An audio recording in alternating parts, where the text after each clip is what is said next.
ஏய் வந்துட்டியா? ஐயோ எனக்கு ஒர்க் ரொம்ப கஷ்டமா இருந்துச்சுப்பா. என்னாச்சு? சரி விடு, ஃபர்ஸ்ட் உனக்கு ஏதாச்சும் போய் சமைச்சிட்டு வரேன். இந்த பேன்ல தானே சமைக்கணும். டேய் இதுக்கு எவ்வளவு டம்ளர் தண்ணி ஊத்தணும்? டேய் இந்த மசாலா எவ்வளவு போடணும்? நீ சமைக்கவே வேணாம், அங்கேயே வை, நானே அப்புறமா சமைச்சு சாப்பிட்டுக்கிறேன். சும்மா விளையாட்டுக்கு சொன்னேன்டி. இந்தாங்க மேகி. மேகி தான் நீ இவ்வளவு நேரமா சமைச்சிட்டு இருந்தியா? ஏய் கேஸ் ஆஃப் பண்ணியா?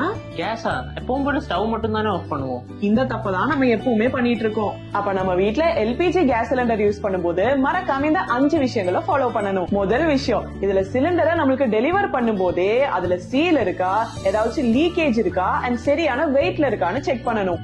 ரெண்டாவது, ஸ்டவ்வை எப்பவுமே சிலிண்டருக்கு மேல ஒரு பிளாட்ஃபார்ம்ல தான் வைக்கணும். மூணாவது, யூஸ் பண்ணாதப்போ ரெகுலேட்டரை எப்பவுமே ஆஃப்ல தான் வைக்கணும். நாலாவது, 5 வருஷத்துக்கு ஒருக்கா ஒரு இன்ஸ்பெக்ஷன் நடத்தி சுரக்ஷா ஹோஸை ரீப்ளேஸ் பண்ணணும். அண்ட் 5வது விஷயம், ஏதாச்சும் கேஸ் லீக்கேஜ் ஆயிருச்சுன்னா முதல்ல அந்த ரெகுலேட்டரை ஆஃப் பண்ணணும் அண்ட் அதை வெளியே எடுத்து அது மேல சேஃப்டி கேப் போட்டதுக்கு அப்புறம்